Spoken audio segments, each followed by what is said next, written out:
नमस्कार दोस्तों। कहानियों की श्रृंखला में आज सुनेंगे शिव प्रसाद सिंह जी की कहानी नन्हो। लेकिन उससे पहले मेरा आपसे विनम्र अनुरोध है कि अगर आपको मेरी कहानियाँ अच्छी लगती हैं तो मेरे चैनल को सब्सक्राइब ज़रूर करें, लाइक करें और दोस्तों और जानकारों में शेयर भी करें। बेल आइकन दबाना बिल्कुल भी ना भूलें। आज सुनिए नन्हो। चिट्ठी। डाकिये ने दरवाजे पर दस्तक दी तो नन्हो सहवाइन ने दाल की बटली पर यूं कलछी मारी जैसे सारा कसूर बटुली का ही हो। हल्दी से रंगे हाथ में कलछी पकड़े वे रसोई से बाहर आईं और गुस्से के मारे जली भुनी दो का एक डग मारती ड्योढ़ी के पास पहुंची। कौन है रे? सहवाइन ने एक हाथ में कलछी पकड़े, दूसरे से सांकल उतारकर दरवाजे से झांका तो डाकिये को देखकर धक से पीछे हटी और पल्लू से हल्दी का दाग बजाते एक हाथ का घूंघट खींचकर दरवाजे की आड़ में छिपकली की तरह सिमट गईं। अपने की चिट्ठी कहाँ से आएगी मुंशी जी? पता ठिकाना ठीक से उचार लो। भूल चूक हो गई होगी, वे धीरे से फुसफुसाईं। पल्ले से केवल उनकी कनगुरियाँ दिख रही थी जो आशंका और घबराहट के कारण छिपकली की पूंछ की तरह ऐंठ रही थी। नहीं जी, कलकत्ता से किसी राम सुभग साहू ने भेजी है। पता ठिकाना में कोई गलती नहीं। राम सुभ अधकही बात को एक घूंट में पीकर सहवाइन यूं देखने लगी जैसे पानी का धक्का लग गया हो। कनगुरिया का सिरा पल्ले में निश्चेष्ट कील की तरह अड़ गया था। अपने की ही है मुंशी जी। मुंशी जी ने चिट्ठी आगे बढ़ाई। कनगुरिया फिर हिली। पतंगे की तरह फड़फड़ाती चिट्ठी को पंजे में दबोच कर नन्हो सहवाइन पीछे हटी और दरवाजे को झटके से भेड़ लिया। आंगन के एक कोने में पानी रखने के चबूतरे के पास खड़ी होकर उन्होंने चिट्ठी को पढ़ा। राम सुभग आ रहा है, लिखा था चिट्ठी में। केवल 3 सतर की इबारत थी पूरी, पर नन्हो के लिए उसके एक एक अक्षर को उचारने में पहाड़ सा समय लग गया जैसे। चबूतरे के पास कलसी के नीचे पानी गिरने से जमीन नम हो गई थी। जौ के बीज गिरे थे जाने कब के, इकट्ठे एक में सटे हुए उजले हरे अखवे फूटे थे। नन्हो सहवाइन एकटक उन्हें देखती रही बड़ी देर तक। 5 साल का समय कुछ कम तो नहीं होता। लंबे लंबे 5 साल। पूरे 5 साल के बाद आज राम सुभग को भौजी की याद आई है। 5 साल में उसने एक बार भी कुशल मंगल का हाल नहीं लिया। एक बार भी नहीं पूछा कि भौजी जीती है कि मर गई। जब अपना ही नहीं रहा हालचाल लेने वाला तो दूसरा कौन पूछता है किसे? नन्हो सहवाइन ने चारपाई के पास से माची खींची और उस पर बैठ गईं। हल्दी सनी अंगुलियों के निशान कार्ड पर उभर आए थे जैसे वह किसी के शादी के ब्याह का न्योता था। शादी ब्याह का ख्याल आते ही नन्हो सहवाइन की आंखें चलवे मछली सी चिलक उठीं। जाने कितनी बार सोचा है उन्होंने अपनी शादी के बारे में। कई दफे सोचा इस दुखदाई बात को फिर कभी न सोचूंगी। जो भाग में था उस पर पछतावा क्या? पर औरत क्या जो अपनी शादी पर ना सोचे, और एक ऐसी औरत जिसकी शादी उसकी जिंदगी का दस्तावेज बनकर आई हो। जिंदगी सिर्फ उसकी गिरोह ही नहीं बनी, उसने तो नन्हो के समूचे जीवन को रेत भरी परती की तरह वीरान कर दिया। गांव की सभी औरतों की तरह नन्हो का भी ब्याह हुआ। उसकी भी शादी में वही हुआ जो सभी शादियों में होता है। बाजा गाजा, हल्दी सिंदूर, भोज उत्सव, हंसी रुलाई, सब कुछ वही।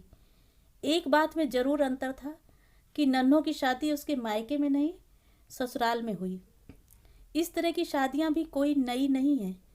जो जिंदगी के इस महत्वपूर्ण मौके को भी उत्साह और इच्छा के बावजूद रंगीनियों से बांधने के उपकरण नहीं जुटा पाते, वे बारात चढ़ाकर नहीं, डोला उतारकर शादी करते हैं। इसलिए नन्हो की शादी भी डोला उतारकर ही हुई। तो इसमें भी कोई खास बात तो नहीं हो गई। नन्हो का पति मिश्री लाल एक पैर का लंगड़ा था, पैदाइशी लंगड़ा। उसका दायां पैर जवानी में भी बच्चों की बाह की तरह ही मुलायम और पतला था। डंडा टेक कर फुदकता हुआ चलता। नाक नक्शे में कोई बुरा नहीं था वैसे। काला चेहरा उभरी हुई हड्डियों की वजह से बहुत वीरान लगता। घर में किराने की दुकान होती, जिसमें खाने पीने की ज़रूरी सामानों के अलावा तंबाकू, बीड़ी सप्लाई और ज़रूरत की कुछ सब्जियां भी बिकती। अक्सर सब्जियां बासी पड़ी रहती, क्योंकि ये अनाज से बराबर के भाव खरीदने वाले अच्छे गृहस्थ भी मेहमान के आने पर ही इस तरह का सौदा किया करते। मिश्री लाल की शादी पक्की हुई तो नन्हों का बाप बड़ा खुश हुआ, क्योंकि मिश्री लाल के नाम पर जो लड़का दिखाया गया वह शक्ल में अच्छा और चाल चलन में काफ़ी शौकीन था। लंबे लंबे उल्टे फेरे हुए बाल थे। रंग वैसे सांवला था, पर एक चिकनाई थी जो देखने में बहुत खूबसूरत लगती थी। इसीलिए लड़के वालों ने जब जोर दिया कि हमें बारात चढ़ा के शादी सहती नहीं, डोला उतारेंगे, तो थोड़ी मीन मेघ के बाद नन्हों का बाप भी तैयार हो गया, क्योंकि इसमें उसका भी कम फायदा न था। खर्चे की काफ़ी बचत थी। डोला आया, उसी दिन हल्दी तेल की सारी रस्में बतौर टोटके के पूरी की गईं और उसी रात को बाजे गाजे के बीच नन्हों की शादी मिश्री लाल से हो गई। बाजों की आवाज़ें हमेशा जैसी ही खुशी से भरी थीं। मंडप की झंडियों और चंदोवे में हवा की खुशी भरी हरकतें भी पूर्वत थीं। भाटिनों के मंगल गीतों में राम और सीता के ब्याह की वही पवित्रता गूंज रही थी, पर नन्हों अपने हाथ भर के घूंघट के नीचे आंसुओं को सुखाने की कितनी कोशिश कर रही थी, इसे किसी ने न देखा। एक भारी बदसूरत पत्थर को गले में बांधे वह वेदना और पीड़ा के अछोर समुद्र में उतार दी गई, जहां से उसकी सिसकियों की आवाज़ें भी शायद ही सुनाई पड़ती। कहो भौजी, बाबा ने देखा तो मुझको, पर शादी हुई मिश्री भैया की। राम सुभग ने दूसरे दिन कोने में बैठी नन्हों से मुस्कुराते हुए कहा, अपना अपना भाग है, ऐसी चांद सी बहू मेरी किस्मत में कहाँ। भौजी मजाक के लिए बनी है, पर ऐसे मजाक का भी क्या जवाब। नन्हों की आंखों से झरझर आंसू गिरने लगे, जिन्हें वह पूरे 24 घंटे से लगातार रोके हुए थी। राम सुभग बिल्कुल घबरा गया। उसने दुखी करने के लिए ही चोट की थी, पर घायल सदा पंख समेटे शिकारी के चरणों में ही नहीं गिरता। कभी कभी खून की बूंदें भी गिरती हैं और पंछी तीर को सीने में समाये ही उड़ता जाता है। ठीक कहा लाला तुमने, अपना अपना भाग ही तो है, नन्हों ने कहा और चुपचाप पलकों से आंसुओं की चट्टानों को ठेलती रही। राम सुभग मिश्री लाल का ममेरा भाई है। अक्सर वह यहीं रहता। एक तो इसलिए कि उसे अपना घर पसंद न था, बाप सख्ती से काम कराता, और आनाकानी की तो बूढ़े बाप के साथ दूसरे भाइयों का मिला जुला क्रोध उसके लिए बहुत भारी पड़ता। दूसरे मिश्री लाल का भी इरादा था कि वह अक्सर यहाँ आता जाता रहे, ताकि उसे दुकान के लिए सामान वगैरह खरीदवाने में आसानी पड़े। राम सुभग के लिए मिश्री लाल का घर अपना जैसा ही था। उसने मिश्री लाल की शादी की बात सुनी तो बड़ा खुश हुआ था कि घर में एक औरत आ जाएगी, थोड़ी चूहल रहेगी और मुरव्वत में अक्सर जो उसे चूल्हा फूंकने का काम भी कर देना पड़ता, उससे फुर्सत मिल जाएगी। पर नन्हों को देखकर राम सुभग को लगा कि कुछ ऐसा हो गया जैसा कभी सोचा न था। नन्हों वह नहीं है जिसे मिश्री लाल की औरत के रूप में देखकर उसे कुछ अड़चन न मालूम हो। वह काफ़ी विश्वास के साथ आया था नन्हों से बात करने, उसे जता देने कि राम सुभग भी कुछ कम नहीं है, मिश्री लाल का बड़ा आदर मिलता है उसे। यह घर जैसे उसी के सहारे टिका है, और भौजी के लिए राम सुभग सा देवर भी कहाँ मिलेगा। और शादी के पहले तो नन्हों के बाप ने भी उसे ही देखा था, पर जाने क्या है नन्हों की उन झुकी हुई आंखों में कि राम सुभग सब कुछ भूल गया। चारपाई के नीचे बिछी रंगीन सुहागी चटाई पर पैरों को हाथ में लपेटे नन्हों बैठी थी गुड़ी मुड़ी।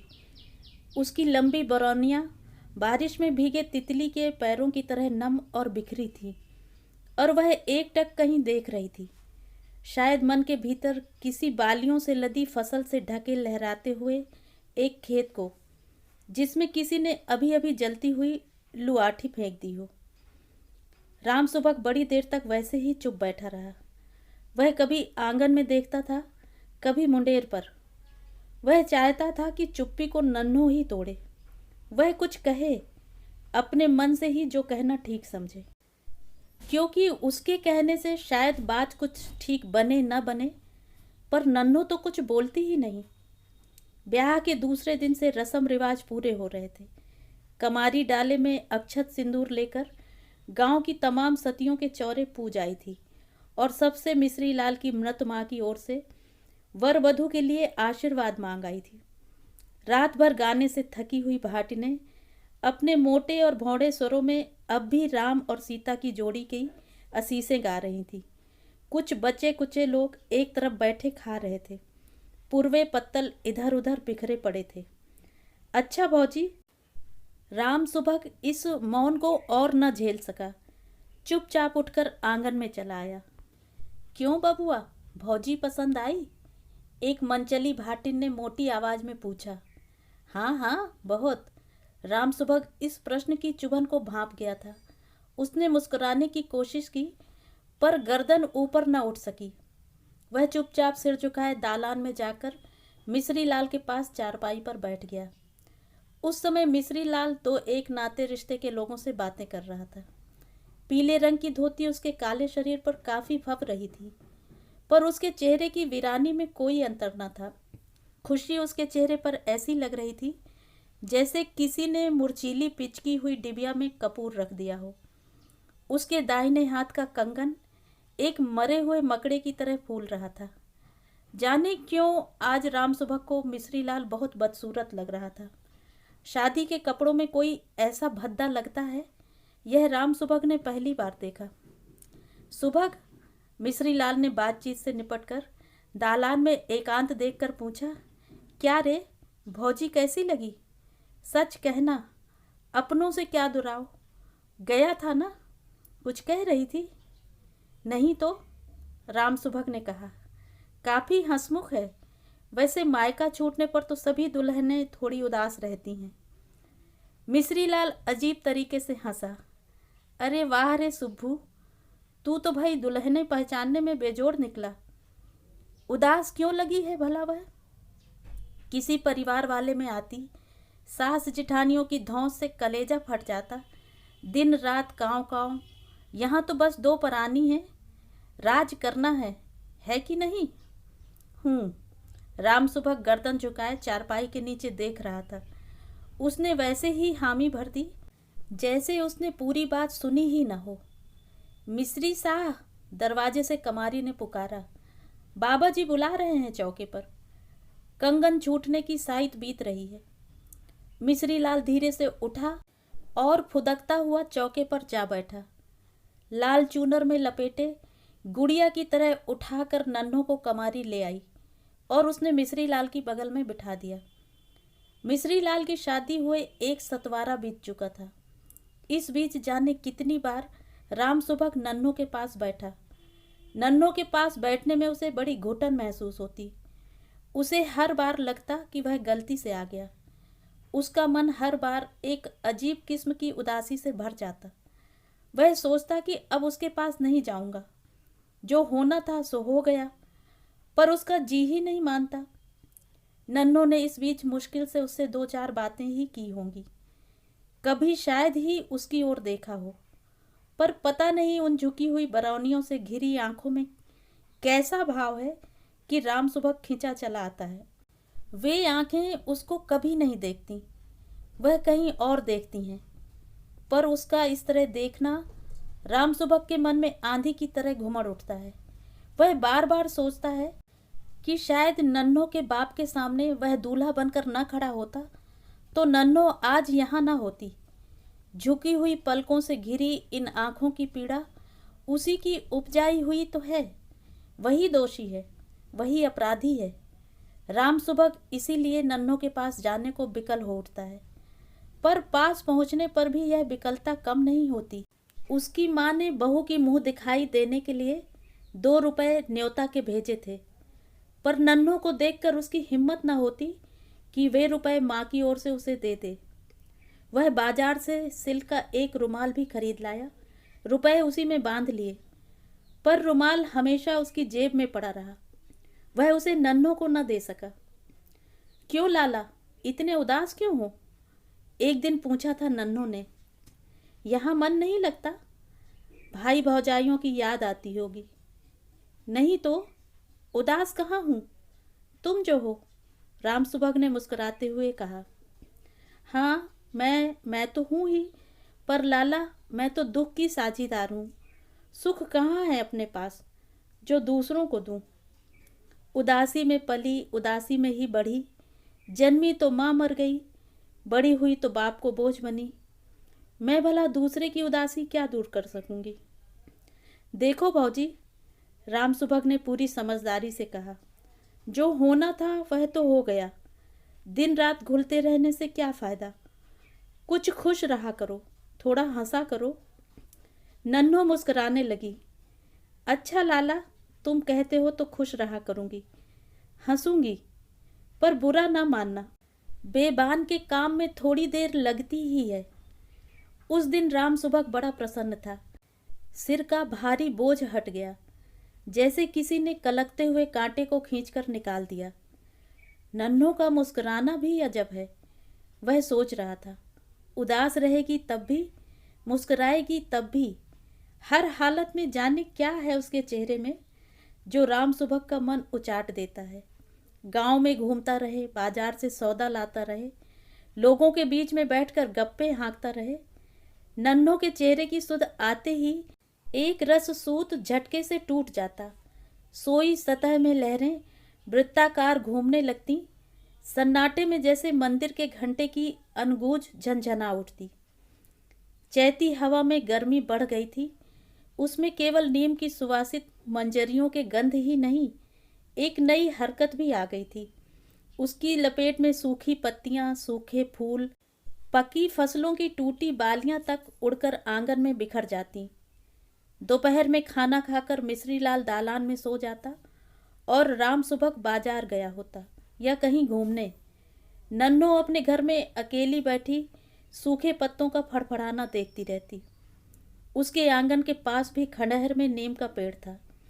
ऐसे दिनों में जब नीम हरी निबौरियों से लद जाती, वह ढेर सी निबौरियां तोड़कर घर ले जाती और उन्हें तोड़ तोड़कर उसके ताजे दूध से गालों पर तरह तरह की तस्वीरें बनाती। शीशे में ठीक ऐपन की पुतरी मालूम होती। रामलीला में देखा था, राम और सीता बनने वाले लड़कों के गालों पर ऐसी ही तस्वीरें बनती थी। हवा का एक तेज झोंका आया, किवाड़ झटके से खड़खड़ाया।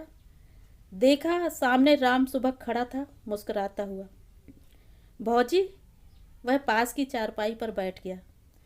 एक गिलास पानी पिला दो, बड़ी प्यास लगी है। कहाँ गए थे इतनी धूप में। नन्हो उठी और आंगन के कोने में चबूतरे पर रखी गगरी से पानी ढालकर ले आई। जाने क्या हो गया था उस दिन राम सुबह को कि उसने गिलास के साथ ही नन्हो की बाह को दोनों हाथों से पकड़ लिया। एक झटके के साथ बाह कांपी और सांप की तरह ऐंठकर सुबह के हाथों से छूट गई। गिलास धब की आवाज के साथ जमीन पर गिर पड़ा। शर्म नहीं आती तुम्हें?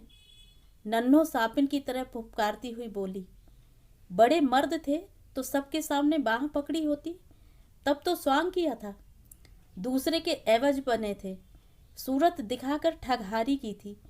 अब दूसरे की बहू का हाथ पकड़ते शर्म नहीं आती? मैं तो भौजी तुम्हें यह देने आया था। राम सुभग ने रुमाल निकाला, जिसकी खूंट में 2 रुपए बंधे थे। क्या है ये? नन्हो ने गुस्से में पूछा। मुंह दिखाई के रुपए हैं, कई बार सोचा देने को पर दे न सका। उसने रुमाल वहीं चारपाई पर रख दिया और लड़खड़ाता हुआ बाहर चला गया। सारा आंगन झूले की तरह डोल रहा था। गांव की गलियां, दरवाजे जैसे उसकी ओर घूर रहे थे। उसी दिन वह अपने गांव चला गया। 2 महीने बीत गए, राम सुबह का कोई समाचार न मिला।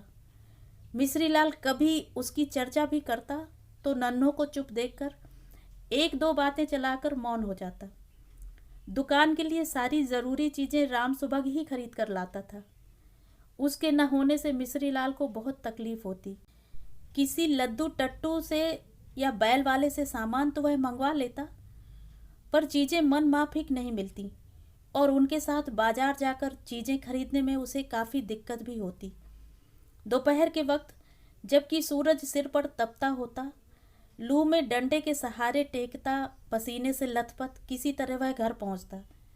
इस तरह की आवाजाही में एक दिन उसे लू लग गई और वह बिस्तर पर गिर पड़ा। नन्हों ने आम के पन्ने बनाए, हाथों और पैरों में भुने आम की लुगदी भी लगाई, पर ताप कम न हुआ। पीड़ा के मारे वह छटपटाता रहा। नन्हों घर से निकलती न थी, किसी से मदद मांगना भी मुश्किल था। उसने कमारी को बुलाकर राम सुबह के गांव भेजा। कहलाया कि कुछ सोचने विचारने की जरूरत नहीं है, खबर मिलते ही जल्दी से जल्दी चले आवें। 3-4 घड़ी रात गए। राम सुबह मिश्री लाल के दरवाजे पर पहुंचा तो वहां काफी भीड़ थी। भीतर औरतों के रोने की चीत्कार गूंज रही थी। बाहर मिश्री लाल का शव रखा था। नन्हो विधवा हो चुकी थी। राम सुबह मिश्री लाल के क्रियाकर्म में लगा रहा।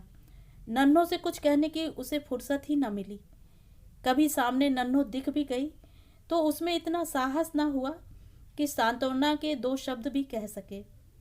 कांच की चूड़ियां भी किस्मत का अजीब खेल खेला करती हैं। नन्हो जब इन्हें पहनना नहीं चाहती थी तब तो ये जबरदस्ती उसके हाथ में पहनाई गई, और अब जब वह इन्हें उतारना नहीं चाहती तो लोगों ने जबरदस्ती हाथों से उतरवा दी। कार परोजन के घर में इतनी फुर्सत मिलती तो वह अपनी उसी सुहागी चटाई पर बैठी हुई चुपचाप आंगन में देखा करती। राम सुबह उसके इस देखने के ढंग से इतना परेशान हो जाता कि कामकाज के बीच में भी नन्ही की वे तिरती आंखें उसके हृदय को बेंधने लगती। आंगन में इधर उधर आने जाने में वह घबराता, कहीं नन्हों की नजर न पड़ जाए। इसीलिए गांव के दूसरे लोगों को काम सौंपकर वह बाहर के कामों में सुबह से शाम तक जुटा रहता। क्रियाकर्म बीत जाने पर वह घर में कम ही बैठ पाता। अक्सर सौदा सामान खरीदने बाजार निकल जाता या खाली रहा तो गांव में किसी के दरवाजे पर बैठा दिन गुजार देता। कई महीने बीत गए। बरसात आई और गई। पानी सूख गया, बादलों का घिरना बंद हो गया। बौछारों से टूटी जर्जर दीवारों के घाव भर गए।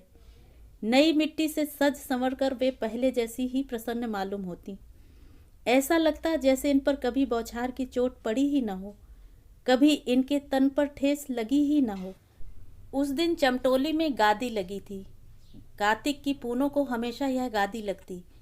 बीच चौकी पर सतगुरु की तस्वीर फूल मालाओं से सजाकर रखी हुई थी। अगरबत्तियों के धुएं से चमरौटी की गंदी हवा भी खुशबूदार हो गई थी। कीर्तन मंडली बैठी हुई थी। गांव की औरतें, बूढ़े, बच्चे इकट्ठे होकर भजन सुन रहे थे। जड़ तुम बांधे मोह फांस, हम प्रेम बंधन तुम बांधे, अपने छूटन की जतन करहूं हम छूटे तुम अराधे। जो तुम गिरधर तऊ हम मोरा, जो तुम चंदा हम भय हैं चकोरा। माधव तुम तोरहूं तो हम नाही तो रही, तुम सो तोरी कवन सो जो रही। काफी देर तक कीर्तन चलता रहा। नन्हो लौटी तो उसके मन में रैदास के गीत की पंक्तियां बार बार गूंजती रहीं। जो तुम तो रहूं तो हम नाही तो रही, वह धीरे धीरे गुनगुना रही थी। दालान का दरवाजा राम सुबह ने बंद कर रखा था। सांकल खटखटाई तो उसने आकर दरवाजा खोला। इतनी रात को तुम्हारा इस तरह गली गली घूमना ठीक नहीं है भौजी। जाने कहाँ का साहस आ गया था उसे। राम सुबह दरवाजा बंद करते हुए बोला। नन्हों ने और कुछ न कहा। मैं तुम्ही से कह रहा हूँ। नन्हो एक झटके के साथ घूमी। राम सुबह के चेहरे पर उसकी आंखें इस तरह टिकी थी मानो बेध कर भीतर घुस जाएंगी। इतनी कलक होती है तो पहले ही ब्याह कर लिया होता। इस तरह डांट रहे हो लाला, जैसे मैं तुम्हारी जोरू हूँ। खबरदार, जो फिर कभी आंख दिखाई तो। राम सुबह माथा पकड़कर बैठ गया। गुस्से और ग्लानि के मारे उसका सारा बदन जल रहा था, पर मुंह से एक शब्द भी न निकला। उसने चादर खींचकर मुंह ढक लिया और भीतर ही भीतर उफनता उबलता रहा। और तब से 5 बरस बीत गए। आज पहली बार राम सुबह की चिट्ठी आई है कि वह कलकत्ता से गांव आ रहा है। ये 5 बरस जाने नन्हों ने कैसे बिताए हैं। राम सुबह उसी रात को लापता हो गया। रोते रोते नन्हों की आंखें सूज गईं।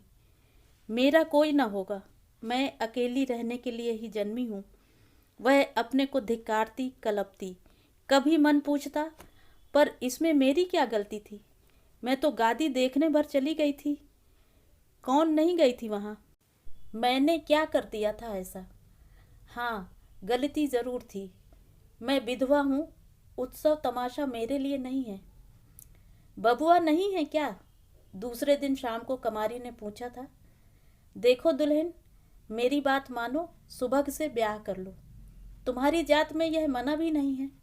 कब तक ऐसे रहोगी? चुप रह, नन्हों ने उसे वरज दिया था। दूसरे ही क्षण वह शर्म से गड़ गई थी। जाने क्यों लोग मन के छुपे राज को भांप लेते हैं। जिसे जितना छिपाओ उसे उतना ही जल्दी लोग खींचकर सामने कर देते हैं।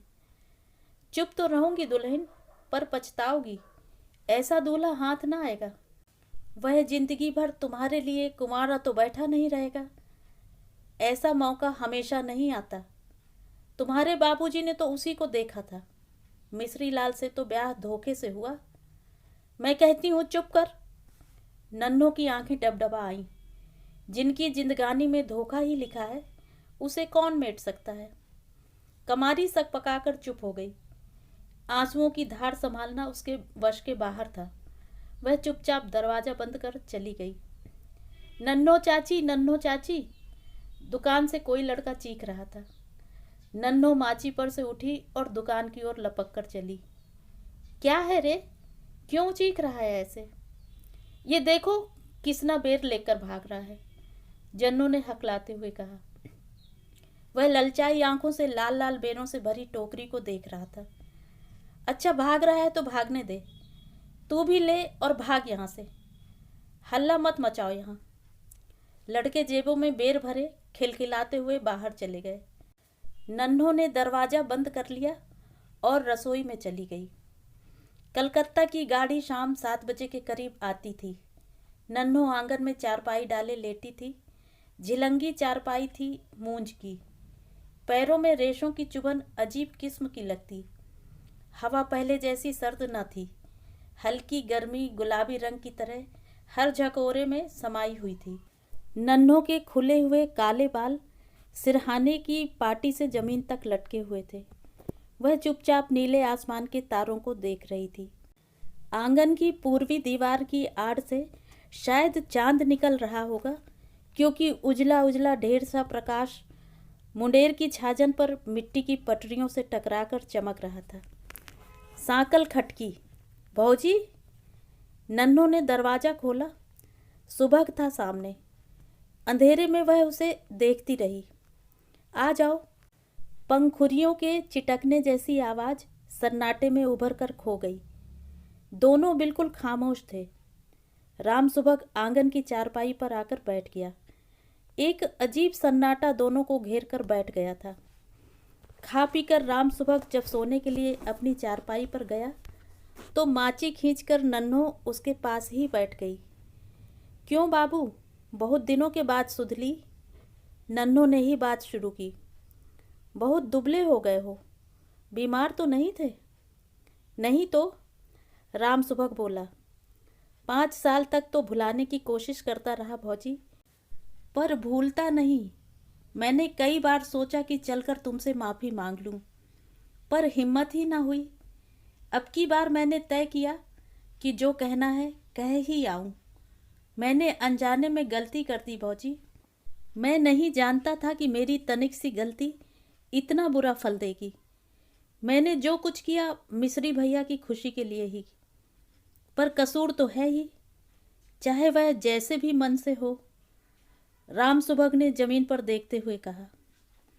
मेरे कसूर को तुम ही माफ कर सकती हो। कसूर कैसा लाला? तुम जिसे कसूर कहते हो वह मेरे भाग्य का फल था। तुम समझते हो कि बाबूजी को कुछ नहीं मालूम था।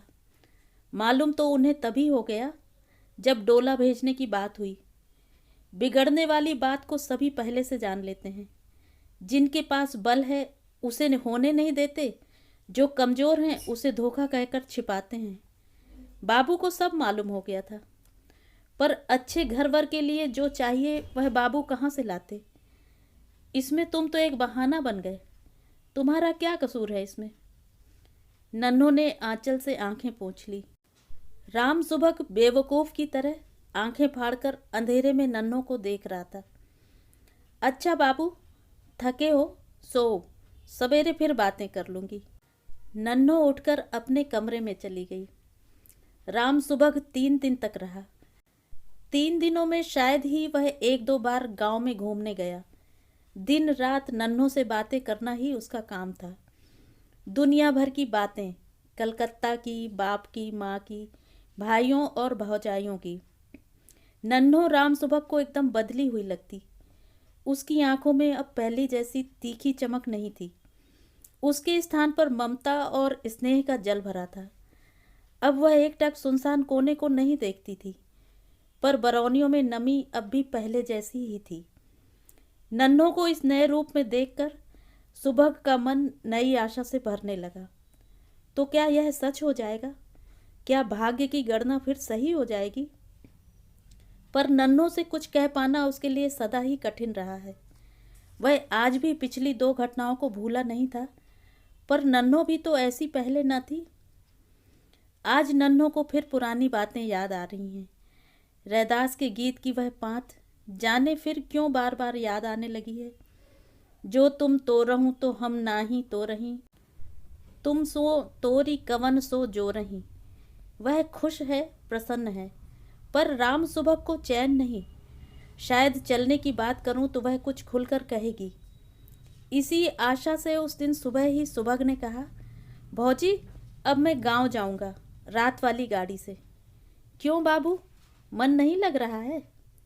मन तो लग रहा है, पर अच्छा ठीक है। राम सुबह इस उत्तर से कुछ समझ न सका। वह मन मारे अपने कमरे में बैठा रहा। शायद चलते वक्त कुछ कहे, शायद फिर लौट आने के लिए आग्रह करे। शाम को अपना सामान बांधकर जब सुबह तैयार हुआ तो नन्हों अपने घर में से निकल कर आई। तैयारी हो गई लाला? हाँ। नन्हों ने आंचल से हाथ निकाला और राम सुबह की ओर हाथ बढ़ाकर कहा, यह तुम्हारा रुमाल है लाला। राम सुबह काठ की तरह निश्चेष्ट हो गया। पर इसे तो मैंने मुंह दिखाई में दिया था भाभी। बाबू ने तुम्हारा मुंह देखकर मुझे अनदेखा सुहाग सौंपा था। तुम्हारी माँ ने उसी के अमर रहने के लिए रुपए दिए थे, आशीर्वाद में। बड़ों ने जो दिया उसे मैंने माथे पर ले लिया। मैं कमजोर थी बाबू, भाग्य से हार गई, पर आज तो मैं अपने पैरों पर खड़ी हूँ। आज मुझे तुम हारने मत दो। तुम्हारा रुमाल मेरे पाँव बांध देता है लाला, इसी से लौटा रही हूँ, बुरा ना मानना। राम सुबह ने धीरे से रुमाल ले लिया। नन्हों उसका जाना भी देख न सकी। आंखें जल में तैर रही थी। दिए की लौ जटामासी के फूल की तरह कई फांकों में बट गई। नन्हों ने किवाड़ तो बंद कर लिया, पर सांकल न चढ़ा सकी। तो ये थी कहानी। कहानी आपको कैसी लगी? कमेंट करके ज़रूर बताएं।